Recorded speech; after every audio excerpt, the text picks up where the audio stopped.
홍익대학교를 졸업하시고 화가의 길을 가시는 김진규라고 하신 분이 계십니다. 이분이 그림을 그리면서 그런 생각을 했대요.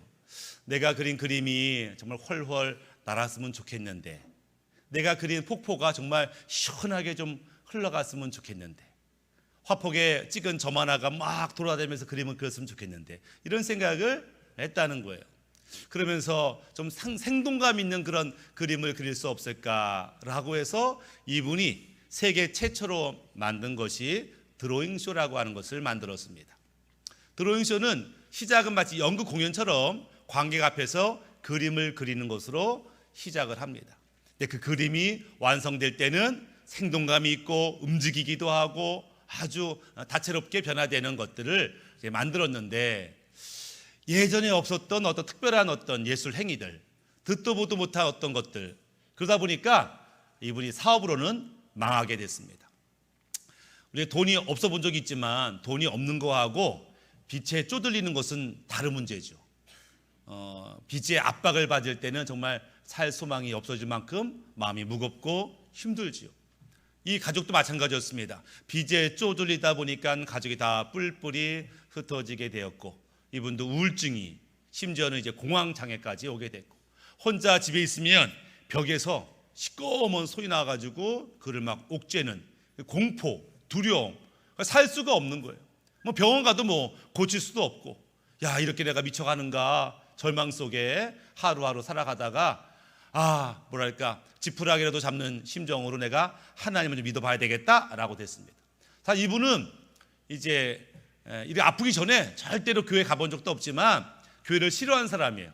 사람이 얼마나 힘이 없고 약했으면 있지도 아니하는 신을 믿을 수 있을까, 이런 생각을 했어요. 저 교회와 목사들 사기꾼인데 저를 못 알아본단 말인가 이러면서 막 조롱했던 사람인데, 정작 자기가 죽게 되니까, 살기는 살아야 되니까 정말 내가 하나님 찾아야 되겠다. 그래가지고 매형의 도움으로 이 파주에 있는 그 오살리 금식 기도원에 이제 오게 됩니다. 차에 실려서 뒷자리에서 이제 파주까지 막 오면서 차방 밖에 이제 구름을 보는데, 구름이 막 움직여서 거기에 얼굴 하나가 뜨더래요. 구름 사이에. 깜짝 놀라가지고 창밖에서 무슨 얼굴인가 봤더니 예수님이구나라는 생각이 들더래요. 그 얼굴이 점점 커지더니 빛이 막 광채가 비치더니 갑자기 그 빛이 자기에게 훅 오더래요. 그러면서 막 몸이 뜨거워지고 막 몸에서 변화가 생기고 막 이상하다 하고 있는데, 갑자기 이 뒷목에서 뭐가 쑥 빠져나가는 느낌이 들면서 아주 평화롭고 자유롭고 행복한 감정이 딱 들기 시작하더래요. 그러면서 와, 진짜 예수님이 진짜 계신가 보다, 하나님이 정말 살아계신 신인가 보다, 이렇게 해서 예수를 믿게 되었다, 이렇게 간증하는 것을 보게 되었습니다. 그 간증을 들으면서 누구라도 예수님 만나면 인생이 바뀌는 거지, 이런 생각을 해보게 되죠. 고린도후서 5장 17절의 말씀처럼 그런즉 누구든지 그리스도 안에 있으면 새로운 피조물이라, 이전 것은 지나갔으니 보라 새 것이 되었도다. 과거에 아무리 불신자고 아무리 교회를 핍박한 사람일지라도 예수님 만나면 새로운 존재가 되는 거죠.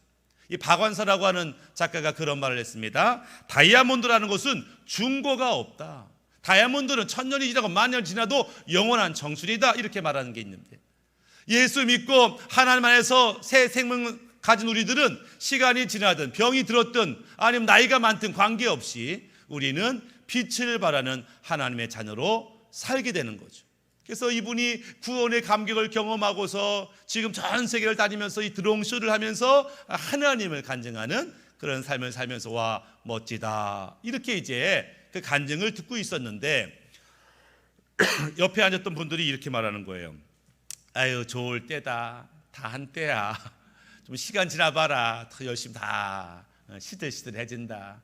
아유, 그래, 나도 한때는 저렇게 뜨거웠는데, 이렇게 이제 반응을 보이시는 겁니다.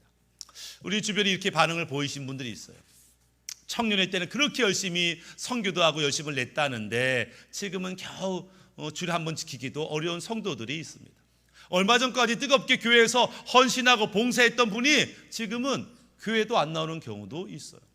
아니 듣자니 저분이 신학교를 졸업했다는데 전혀 신학교를 나온 아니 예수님 믿는 것 같지 않는 사람들도 우리 주변에서 보게 됩니다. 왜 그럴까? 왜 그럴까?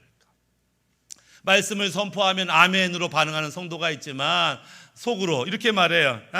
누가 모르나? 할 수 없으니까. 다 아는 얘기인데 안 되는데 뭐 이렇게 부정적으로 반응하는 사람도 있습니다. 더 나가서 어떤 성도들은 죄책감에 빠진 성도가 있어요. 죄책감.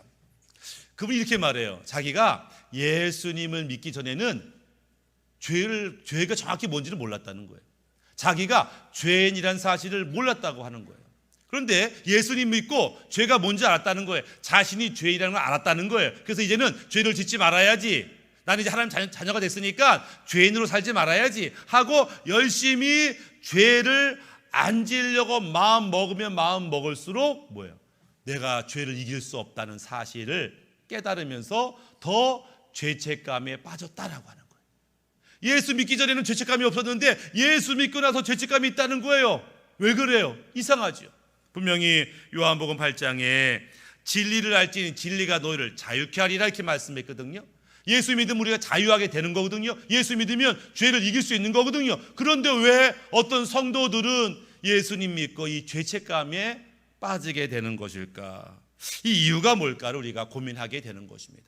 한마디로 말하면, 결론으로 말하면 내 힘으로 죄를 이기려고 했기 때문에 실패하는 거예요. 내 경험, 내 지혜, 내 능력으로 살려고 하니까 넘어지게 되더라라고 하는 것입니다. 내 힘으로 말씀을 지켜야지. 좋은 마음이에요. 나쁜 마음이 아니잖아요. 내가 말씀대로 살아야지. 좋은 마음인데 이게 말씀에 순종하는 게 쉽지가 않다는 것을 발견하게 됩니다. 그리고 계속 말씀을 어기고 순종하지 못한 일이 발견되면서 와, 나는 말씀을 못 지키는 사람인가? 나는 믿음이 없는 사람인가? 점점 말씀을 듣고서 내가 할 수 있다는 생각이 이제 점점 떠나가게 됩니다. 그러면서 산상수훈의 말씀을 보면서 하나님, 이 산상수훈의 말씀 진짜 우리 보고 순종하라고 주신 거예요? 이거 비유의 말씀이죠? 비유의 말씀일 거예요. 어떻게 우리가 이렇게 살 수 있어요? 라고 반응을 보이는 거죠. 아니, 생각만으로, 마음으로, 음란한 생각을 한 것만으로 죄를 짓는다고요? 요즘 시대가 어떤 시대인데요? 다 결혼했어도 애인 있고 몰래 딴 남자, 딴 여자 만나는 그런 시대예요. 몸으로 죄를 짓지 않는 것도 훌륭한데, 아니 그건 고사하고 마음으로 죄를 짓는 것도 죄라고요? 그러면은 이 땅에 죄 짓지 않을 사람이 어디 있어요? 그럼 불가능하다라고 우리가 죄를 안 지을 수가 없어 라면서 죄와 싸우기를 포기한 성도들이 있다라고 하는 것입니다. 하나님 사랑하라 하면은 어느덧 내 마음에 분노, 내 안에 억울한 마음이 막 솟아나는 사람이 있어요. 순종하라 그럼 반항심이 막 솟아납니다. 감사하라 그러면 원망거리, 불평거리들이 가득한 것들을 보게 되지요. 왜 하나님 말씀 앞에 아멘 그리고 그 말씀이 내 삶에 이루어지지 아니하고 왜 그 말씀에 반대되는 감정들이 우리 가운데 일어나게 될까라고 하는 것이죠. 아마 이런 고민들을 해봤는지 모르겠습니다. 저도 한때에 어떤 때는 은혜가 넘칠 때는 말이죠, 모든 말씀을 순종할 수 있을 것 같았어요. 근데 어떤 때는 이 말씀은 참 순종하기가 어렵다. 이 말씀은 순종하는 사람이 우리 교회 몇이나 될까라고 할 만큼 어려운 말씀들이 있어요. 그래서 이거 진짜 이거 순종하라고 주신 말씀입니까? 하나님께 기도한 적이 있습니다. 하나님, 이 말씀은 참 어렵습니다. 이거 비유 말씀 아니시죠? 이거 진짜 이렇게 하라고 말씀하시는 거죠. 근데 이게 가능합니까? 이거 불가능한데요. 이런 생각이 들어요. 아니 주님이 우리에게 짐은 가볍다면서요. 근데 이렇게 무겁지요? 한참을 이제 질문하고 가만히 있는데 이런 마음이 드는 거예요. 나도 이것이 너희한테 어렵다는 걸 안다. 아니 말씀대로 사는 것이 불가능한 것을 안다. 그런데 그럼에도 내가 이것을 너에게 요구하는 것은 너희 스스로 내가 말씀을 온전히 지키는 것이 불가능하다는 것을 깨닫고 인정하기를 바란다라고 하시는 거예요. 이 뭐지? 그러면서 이제 베드로의 사건이 떠올랐습니다. 예수님이 십자가에 달리기 전에 예수님께서 베드로 너 그러다가 나 배신할 거야. 무슨 말입니까? 제가 죽으면 죽었지 절대로 예수님 배신하지 않겠습니다 결심했죠. 예, 정말 그 마음이 진심이었을 거예요. 3년 동안 엄청난 기적을 봤어요. 3년 동안 엄청 은혜를 경험했어요. 그러니 아마 저 같아도, 제가 그때 있었어도 정말 제가 예수님 위해서 기꺼이 죽을 수 있습니다, 이렇게 말했을 것 같아요. 진심이었을 것 같아요. 진심이었지만 베드로는 자기 결심을 지키지 못했죠. 유혹이 오고 위협이 오고 두려운 마음이 생기니까 그냥 예수님을 배신하고 버리는 일이 벌어집니다. 베드로가 내가 예수님 배신하다니, 3번이나 부인하다니 엄청 자기를 자책하며 통곡한 것을 보게 됩니다. 베드로가 말씀대로 살고 싶었어요. 예수님 사랑하니까 말씀대로 지키고 싶었어요. 근데 그러지 못했어요. 왜? 자기 마음, 의지, 결심은 그렇게 강하지가 못합니다. 근데 이 베드로가 어느 순간 기꺼이 주님을 위해서 죽게 됩니다. 두려움을 이기게 됩니다. 유혹을 이기게 됩니다. 어떻게 그래요? 한 가지 이유. 하나님의 영이 베드로에 충만하니까. 하나님의 은혜가 베드로 가운데 부어지니까 과거에는 할 수 없었던 일, 이길 수 없었던 죄를 이기게 되더라라고 하는 것입니다. 우리에게는 이 선악과의 이 후유증 같은 것들이 있어요. 우리 안에, 다른 말로 하면 이제 원죄라고 하죠.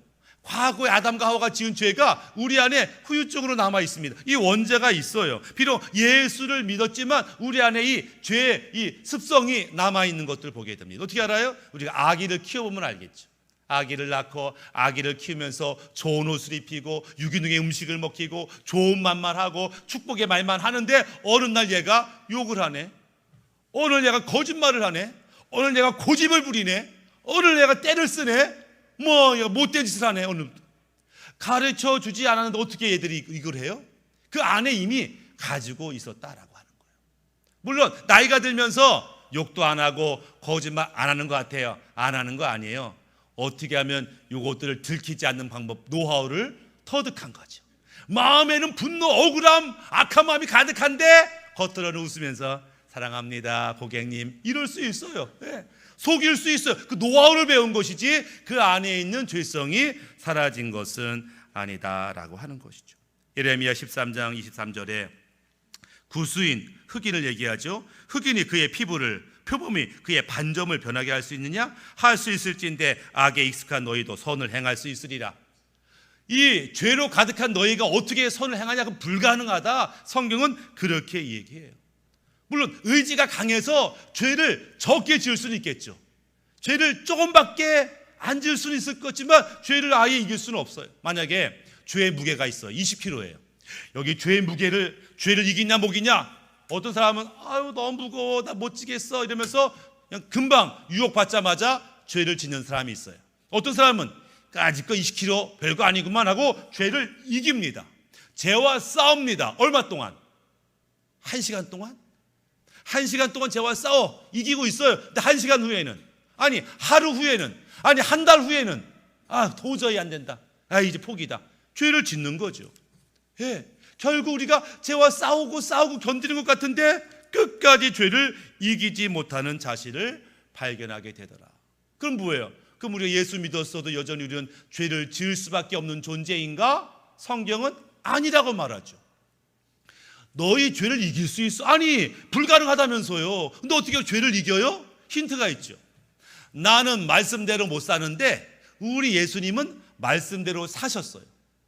나는 죄를 이길 능력이 없는데 우리 예수님은 죄를 능히 이기실 능력이 있어요. 근데 그 예수님이 어디 계시냐? 내 안에 계시는 거예요. 예수 믿는다는 것은 그분을 내 주인으로 영접 모시는 거죠. 그러니까 나의 힘으로는 말씀의 순종도 죄를 이기는 것도 불가능하지만 나와 함께 하시는 주님이 도와주시면, 나와 함께 하신 주님이 함께 하시면 우리는 죄의 문제를 이길 수 있다. 성경 것을 이야기하는 것이죠.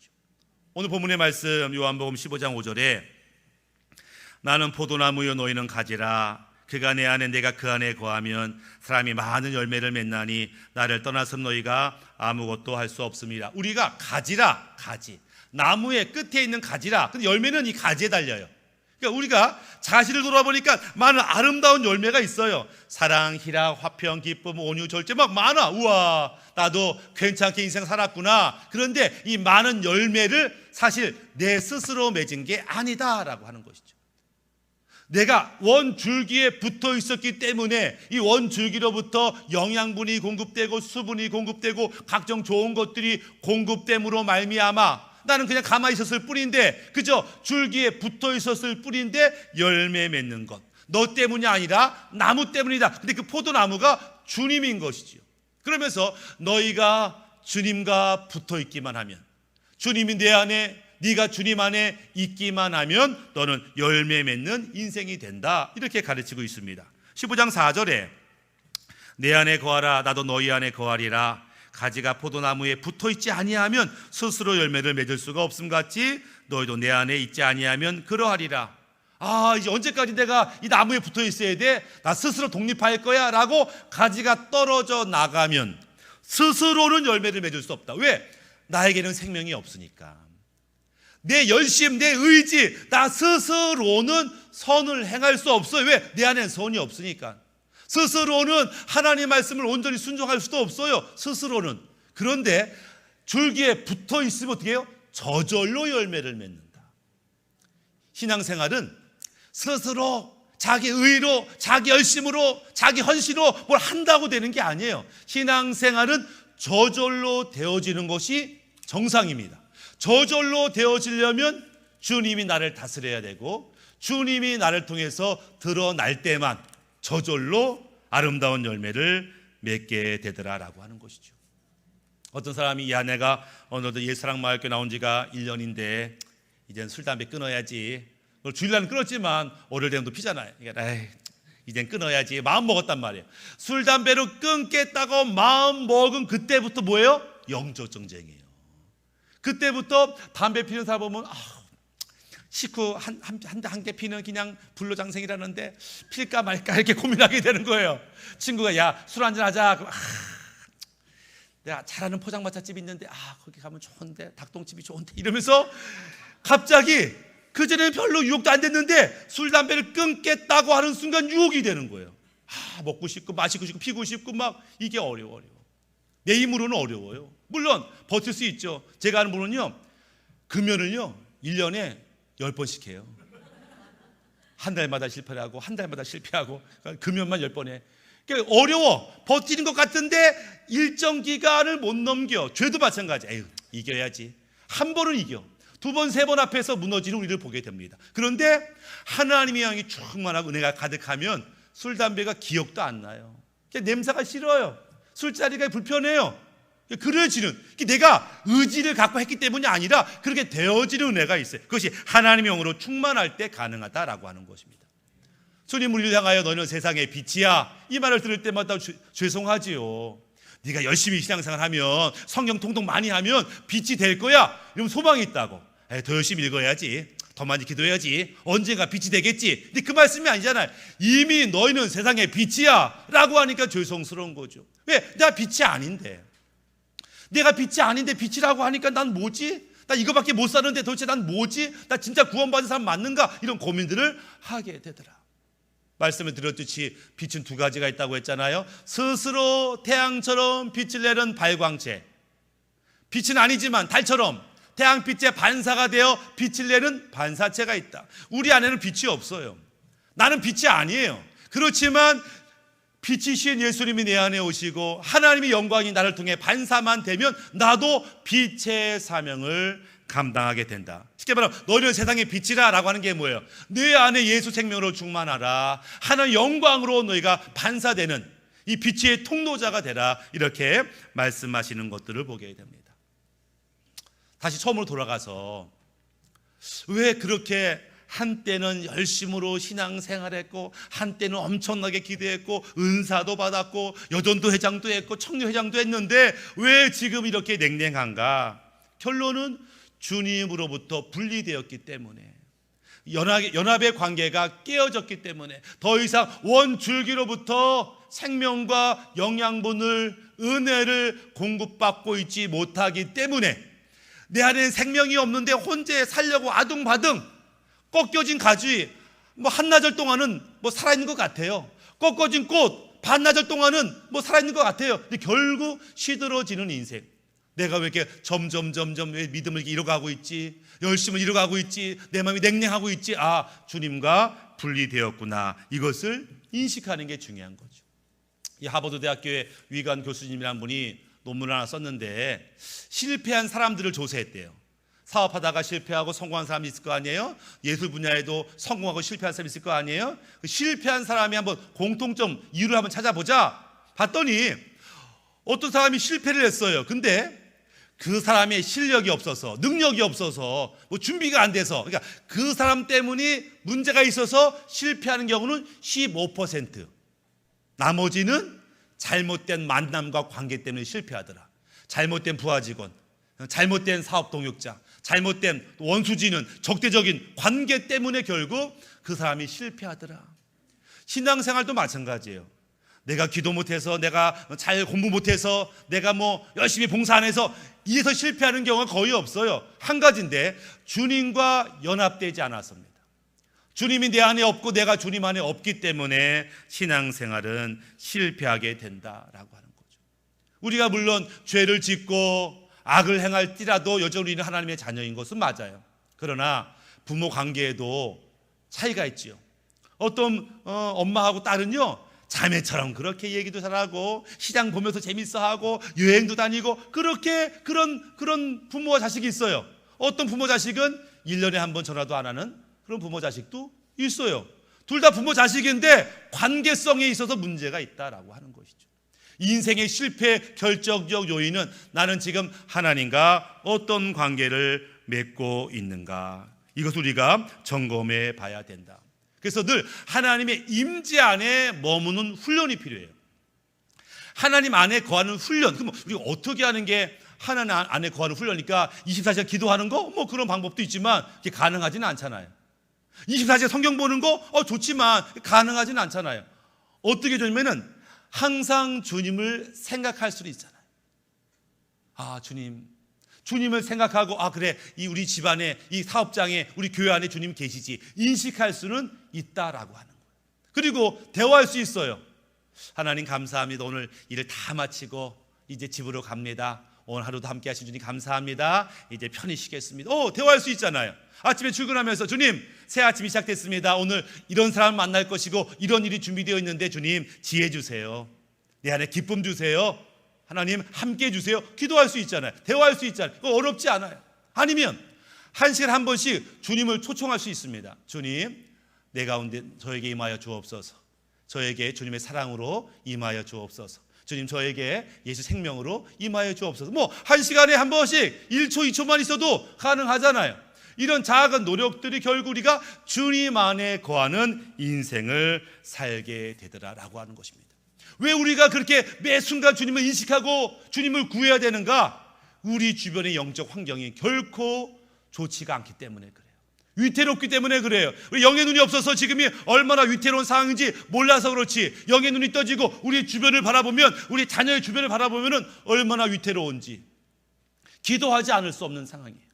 부르짖지 않을 수 없는 상황이라고, 영적으로 점점 어두워지는 상황이라고. 이런 상황 속에서 단지 일주일에 한 번 교회 갔다고 11조 한 번 드렸다고 해결될 수 있는 게 아니라는 거예요. 우리는 몸과 마음과 우리의 지정의를 다 동원하여 죄와 싸워야 되고 하나님의 은혜를 구해야 우리가 영적 전쟁에서 이길 수 있다라고 하는 것입니다. 성경 보니까 열매가 크게 두 종류가 있다고 그래요. 갈라디아서 6장 8절에 자기 육체를 위하여 심는 자는 육체로부터 썩어질 것을 거두고 성령을 위하여 심는 자는 성령으로부터 영생을 거두느니라. 사과나무에서 사과나무가 열리지 사과나무에서 다른 열매가 맺는 게 아니야. 즉 지금 나의 영적인 상태, 영적인 수준에 따라서 열매를 맺고 있는데, 내 안에 죄악이 가득하고 내 맘대로 살아요? 그럼 육체의 열매를 맺는 거고, 내 안에 주님으로 충만하고 기쁨이 가득해요? 성령의 열매를 맺는 것이죠. 그렇다면 나는 지금 육체 열매를 맺고 있는가, 성령 열매를 맺고 있는가를 보면 내 영적인 상태가 어떤지를 보게 됩니다.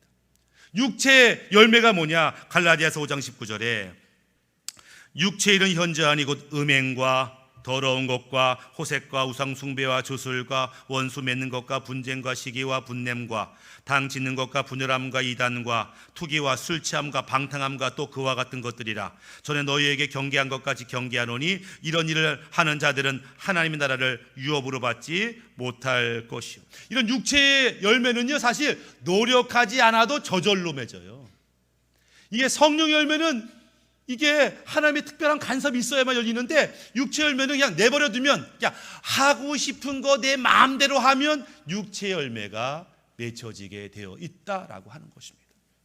그러나 주님이 내 안에 계시고 내가 주님 안에 거할 때에 주님이 기뻐하는 성령의 열매를 맺게 되죠. 5장 22절에 오직 성령의 열매는 사랑과 희락과 화평과 오래 참음과 자비, 양성, 충성, 온유, 절제니 이 같은 것을 금지할 법이 없다, 이렇게 말씀합니다. 우리가 하나님의 은혜로 충만함으로 말미암아 열매도 맺고 기쁨과 감사와 형통의 삶을 사는데, 악한 마귀는 우리가 잘 되는 꼴을 보고 싶어 하지 않아요. 우리가 할 수만 있으면 저 예수 믿고 구원 받았지만 아직 기회가 있어, 아직 기회가 있어 이러면서 우리를 넘어뜨리고 시험한다라고 하는 것입니다. 어떻게 시험하냐? 이 세 가지로 우리를 시험하죠. 크게 첫 번째는 죄입니다. 우리 안에 있는 과거 선악과의 후유증을 알아요. 우리 안에 과거 죄의 흔적을 찾아내서, 야, 너 지난번에 이런 죄 졌잖아, 너 지금 또 이런 마음 있잖아, 네가 무슨 의인이야, 네가 무슨 말씀대로 살아, 이러면 공격을 하는 거죠. 그럴지라도 우리가 단호하게 죄를 미워하고 대적하고 죄는 그 모양이라도 흉내도 내지 않는 것이 필요하다. 왜? 이 죄가 하나님으로부터 오는 각종 좋은 것을 막아놓고 있기 때문에.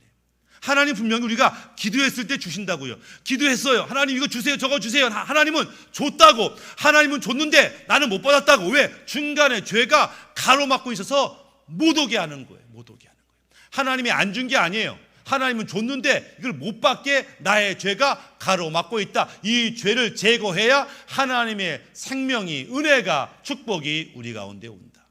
두 번째는 악한 영의 역사가 있다라고 하는 것입니다.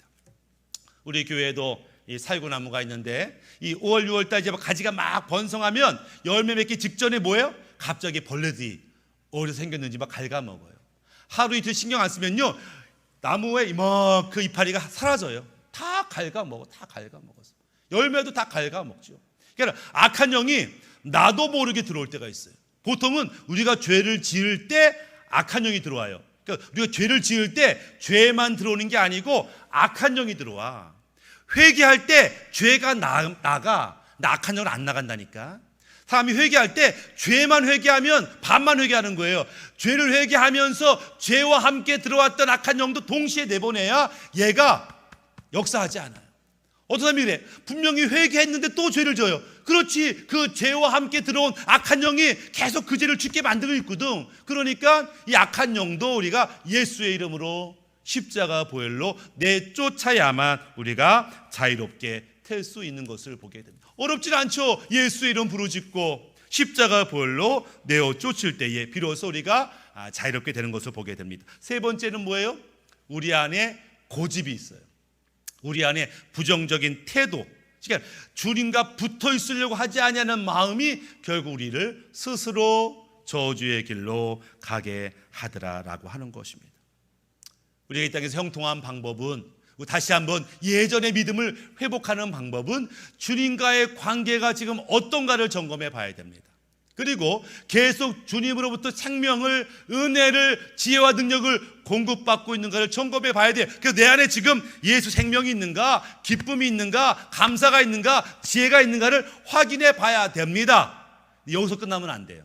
와, 내 안에 기쁨이 있네, 내 안에 사랑이 있네, 내 안에 하나님 영광이 있네. 오, 좋아요. 이것으로 끝나면 안 돼요. 얘 수준을 생각해 봐야 돼요. 사랑이 있지만 이 인간을 충분히 사랑하기에 부족할 수가 있어요. 나는 사랑과 기쁨과 감사가 있다니까, 나는. 그런데 얘가 흘러 넘쳐서 얘를 덮을 만큼 사랑과 기쁨이 넘쳐야 돼요. 그래야 얘를 도와줄 수 있어요. 나는 행복하지만 얘를 도와줄 만큼은 없다면 우리는 온전히 사역하고 섬길 수가 없다라고 하는 거예요. 그래서 이 사람이 갖고 있는 죄와 어둠보다 몇십 배나 많은 빛과 영광과 생명이 있을 때 수십 명도 우리가 도와줄 수 있게 되는 것. 그래서 하나님, 내 안에 기쁨이 있지만 더 흘러넘치기를 원합니다. 내 안에 지혜가 있지만 내 안에 사랑이 있지만 더 넘쳐 흐르기를 원합니다. 그래서 내 주변을 덮고 우리 교회를 덮고 이웃을 덮고 열방까지 이 사랑과 이 열심이 흘러갈 수 있도록 날마다 우리를 부어 많은 열매를 맺을 수 있도록 기도하고 또 사모하는 우리 모두가 되기를 주님의 이름으로 축복합니다. 아멘.